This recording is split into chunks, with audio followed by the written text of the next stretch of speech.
What up, YouTube? I'm back in Los Angeles, the Valley, at my boy Nicky, his studio. I found this beanie. He's got a sick beanie on. I found it. I don't know whose it is. He just stole it from somebody who's wearing it now. But yeah, we're at his studio, Studio 403. Nicky, I've known for, I don't know, probably like 10 years now, maybe more, like 12 years or so, right? Yeah. Like, it's been a long time. Tell us how we met.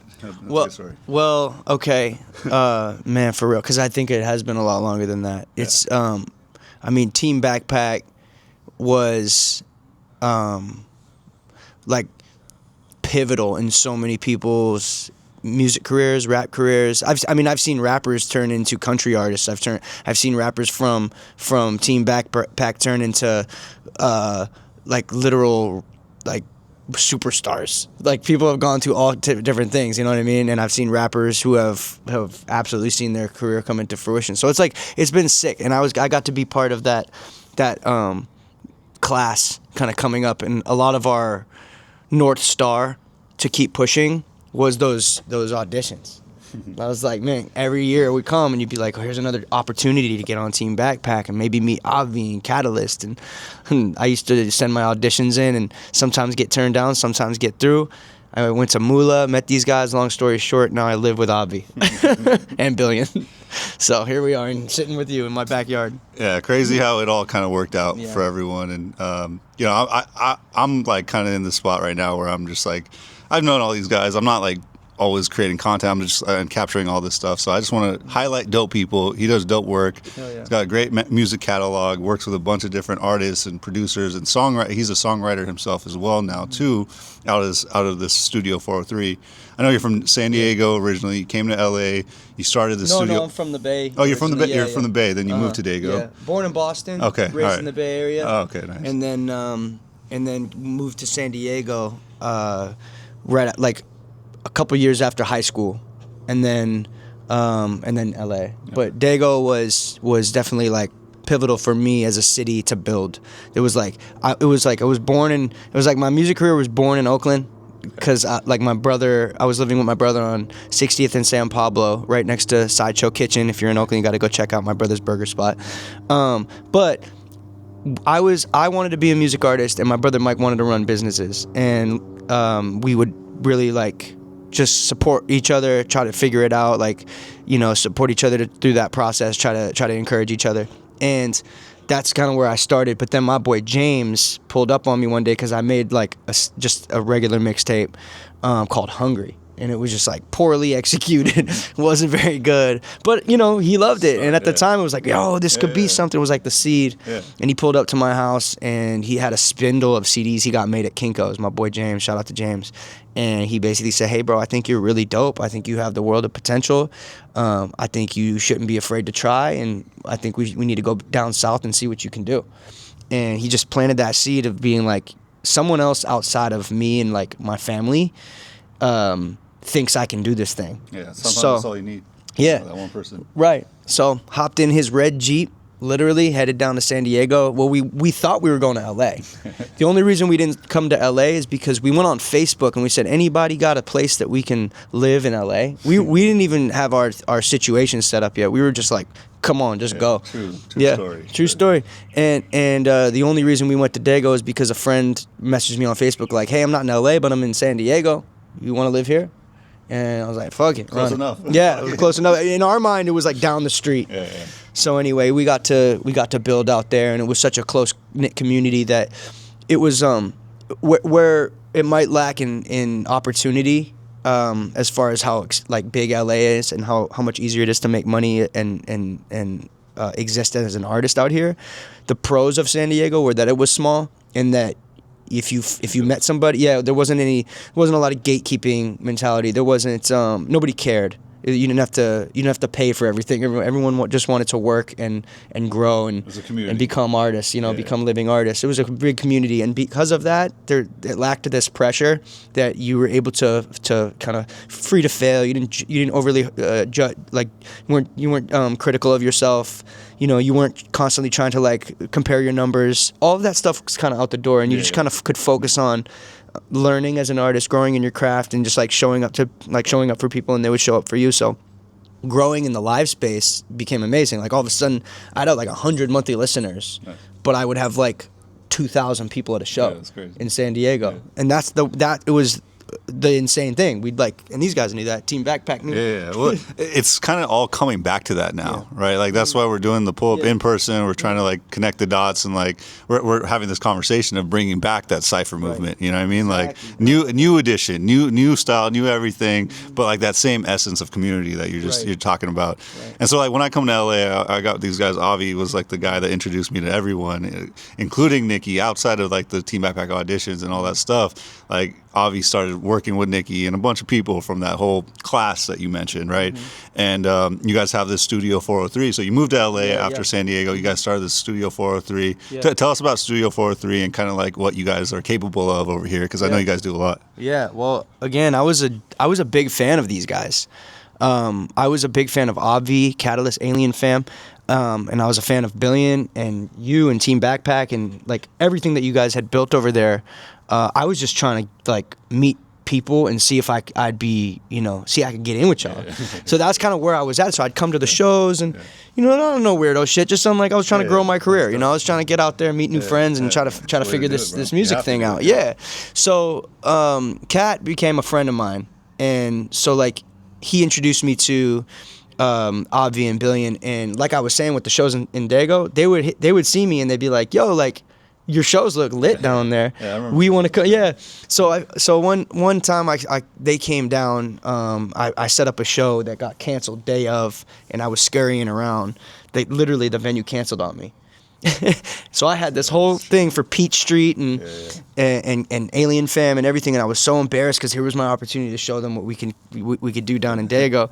And so I was scurrying around and found a friend who was having a house party. Nice. In Oceanside, and I brought everybody over and they shut down the house party, built a stage for us and everything. So we became friends from there, and then I hadn't really talked with any of them. And then eventually, like, it was time for me to feel like I wanted to move to LA. So in end of 2018, I moved to LA, found a little apartment in West Hollywood. Had a couple of things, the Syncs hit. Like I had a couple songs in All American and The Rookie that I made about $7,500, and that was kind of my start. From a lot of that gave me an opportunity to pay rent and just get the ball rolling. And so I went and I was excited. I was like so just like bright-eyed, bushy-tailed, like new to LA. And I couldn't wait to call these guys and get connected with them. I was like, and Avi was amazing because he was so like supportive of, like a lot of the guys. It's tough to see, the industry is it can be weird, and there's a lot of weirdos around. So it's easy to become insulated and like not really want any outsiders. So Avi was really the one that kind of opened the door for me and be like, guys, trust me, this guy's dope. Like he's a hard worker, he's a businessman. And so Billion and everybody, they warmly welcomed me to the studio in Hoover, on Hoover Street.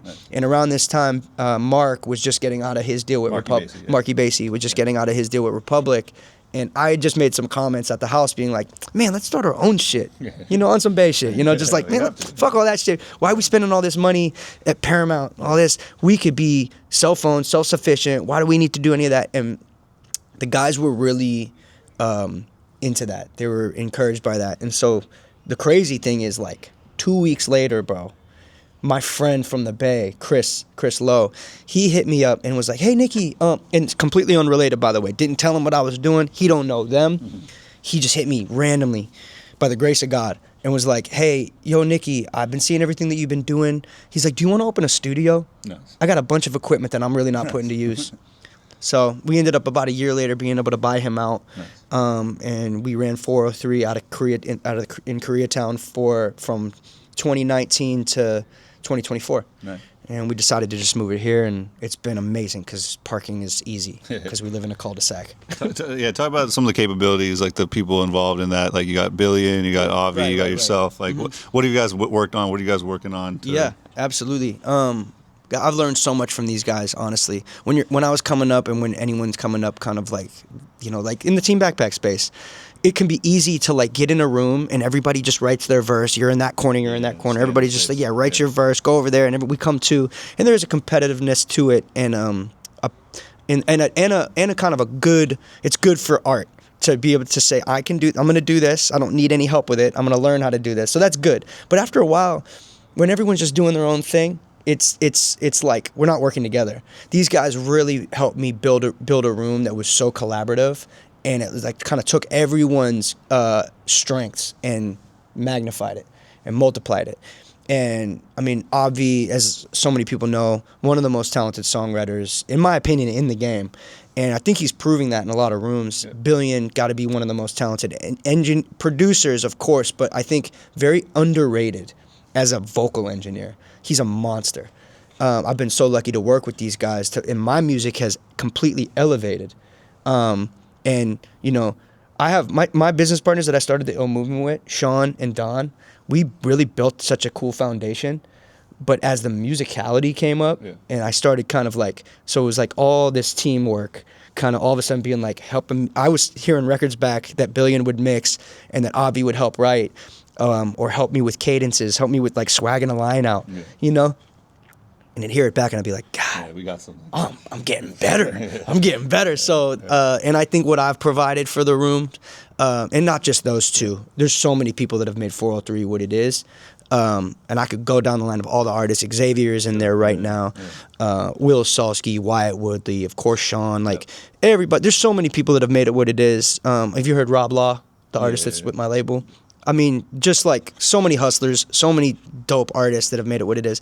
But I feel like what I've provided or helped out with is I feel like I've loved wearing the business hat. Yeah, it's good. I feel like I can kind of sniff my way to a bag in a genuine way and find new opportunities for people to either get paid or advance their career. And I do feel like I'm good at executing. So I've kind of like, you know, when we had the Twitch deal, it was like, I feel like I'm good at just making motion. Yeah. No, like one of the reasons why I do this whole thing is because I'm trying to help artists understand. Avi's over here with his dick out. No, I'm kidding. Go in, bro. Go put on some clothes. That's put insane, some clothes on, bro. That's real trap music.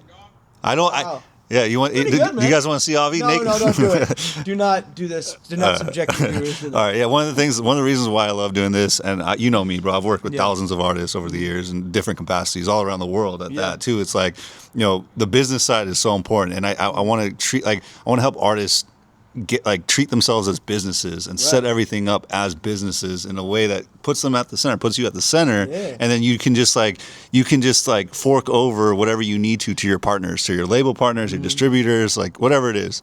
And you something you did do very early, and I'm sure a bunch of people have seen that, is like you've worked with these tech companies before a lot of other people do, and you get the opportunity. You find ways to really drive some revenue, like you said, for yourself and for other people. Talk about that strategy, because like a lot of people don't understand that. Like, what is it? Politics? Is it the music? Like, just break it down. Like, you know, how you do it.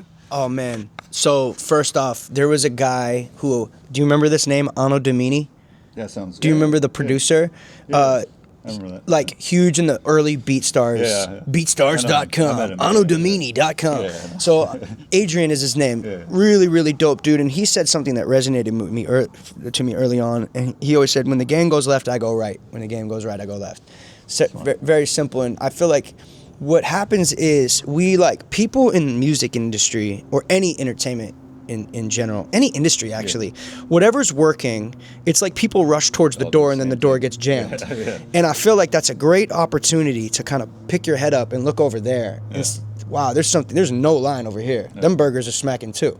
So my point for me is that I've always kept my eyes open. Anytime everyone's going over here, I guarantee you there's a disruptor over here that's ready to throw some money on a guinea pig. No pun intended. So for me, I've been able to be blessed to be that person because I'm looking for it. And also, I was blessed to be able to be at a certain, like my numbers got to a certain point where I wasn't completely established artist, but I was right here. I was breaking through. So there's kind of this allure. Like edge maxing. Yeah, right. Yeah, like there's this allure of someone who's like, okay, 200,000 monthlies, got millions on a few, you know, exactly. Right people, Yeah, so I'm affordable. Yeah. So a lot of times it's like, oh, let's bet on that guy. They're not going to give me a huge bag, but they might give me like 10K to try something, and then I can divvy that out to my guys, and we got rent for the next 3 months. So hustler, you got to be, and I think the best thing for us has been being able to now, once I did become kind of like a trial run for some of these companies. It always led me to the next. Yeah. And those companies are all kind of always looking for the next thing as well. Not the next thing, but like what else is around for artists like me. Because that's the thing too. Finding companies and tech is so good at this because the difference between the entertainment industry and the tech side is entertainment industry is constantly trying to kind of break through them, like an artist wants to break through himself, but tech wants to serve. And a lot of times it's like, at least in my experience, as artists, anytime I've had a meeting with someone on the tech side, it's like, how can we help? Like, what do artists need? What do artists like you need? It always starts with, what are you guys missing? How can we support your growth? Like, better serve. Yeah, and I think that they know that to be able to succeed in this industry, they do need to serve, and that's been everywhere from. Like Gala, doing the NFTs with Gala when that was like, and that's still an amazing thing. Doing deals with new companies that were coming in, like Duetti and BeatBread, and then new companies like Even when they came in, United Masters as a distro company, and all the tech built inside of it to be like, oh, let's try this. Right. So they would use my face as like the face of how to build the app out and how to do these things, and I would get following from just being a trial run. So my whole artist career, I'm kind of just like a fucking trial run. And I kind of honestly, like a super smart way to go about this business, right? Because not a lot of people don't see it like that. You as an artist, you as artists can like actually be the leverage to like your brand is leverage for these people, right? And if they can associate themselves with you as it comes up, they like it's free marketing at the end of the day. You know what I mean? Exactly. So. Exactly. Yeah, man. Check out this guy. Check out his music. Talk about like some of the projects. I know you got a project that you just dropped last year. You're going to be promoting it all year this year, but you have some new stuff you're putting out. What's next for you in this journey as a songwriter, artist? And I know earlier today we were just talking about how you plan on using like this kind of format a little bit more to like talk to the fans and build audience and get back to it. I do, and that's really honestly. And thank you for this conversation and just always supporting me, by the way, too. This guy's the fucking man. But like so put out an album last year called Breakup Songs for the End of the World. I'm gonna be super candid, like straight up. I kind of painted myself into a corner by doing breakup songs, and I love the idea. Like I actually went through a real life breakup. I broke up with my girlfriend of 9 years. And it wasn't. I'm not like a lover boy. What's the word? Or heart. Like I don't really do the heartbreak shit. I do obviously, but like in real life, I kind of can move on pretty fast. Like I can make myself busy. I'm not sitting around crying. So I make shit that feels real and is real because it's like that's where I'm at in life. So I'm going through a breakup. You're gonna hear about it, and then I'm gonna move on. But when I signed a deal and I was kind of required to push it, inappropriately so, push it a little bit more. Rollout. Yeah, it was more of like a traditional label rollout. There was checks and balances with like every little thing that you're doing. So pivoting made everybody mad, and it was just kind of like what's not a great formula for me. And then by the end of like a year down the line, and I'm still pushing breakup songs, and now the breakup is getting like a year and a half old, and I'm feeling kind of like a bitch. No, seriously, that's just kind of where I was at, and I was like, I don't want to talk about this shit no more. I want to come up. Like, I want to have the moment where now I'm like, no, I'm coming back. I'm dressing better. I'm feeling better. I'm got my money up. I'm back to it.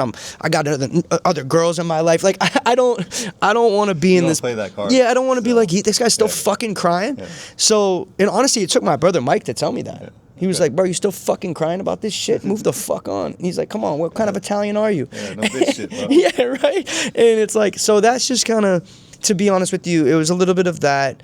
It was a little bit of me needing to create some space to hear, to hear God's guidance, to hear my own instincts, to trust myself, to trust God, to really just like silence the noise, because there could be a lot of, and I think it's well-intentioned, I've always had good people around me, but a lot of times so much coming at you is like, do this, we do this, we do this, we do this. I just didn't know where I wanted to be, how I wanted to exist, how I want to contribute in the modern world, just even politically, like where I am and how I feel about the world and people and how I can even contribute. Like, I don't want to just be another noise. I don't want to just have, like, be another person just saying stuff because, like, I'm trying to get a clip or a sound bite. Like, I just want to do something real. I want to make something real. I want to inspire people. And I didn't quite know how to carry on from that until now. And that's kind of where I just needed to take a few months of quiet, not posting.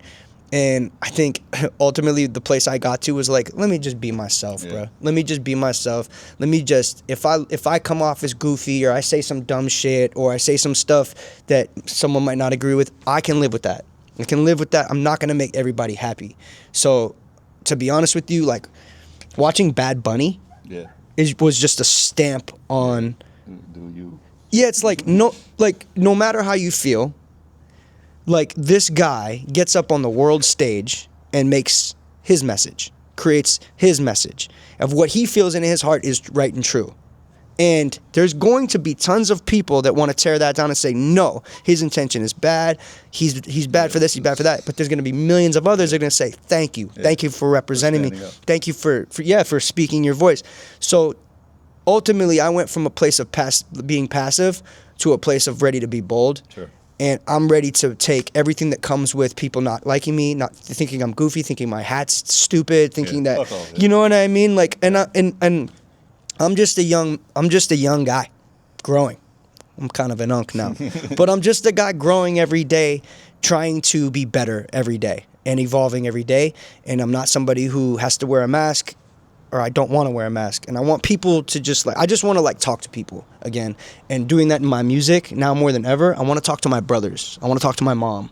I want to talk to my girl. I want to talk to Obvi and you and the homies. Yeah. Like, I want to talk to the people that like grew up in the Bay and had a dream and are hustling and are still going. I don't want to talk to people in the industry that like feel like, oh, you liked that melody or like you thought that was a dope harmony.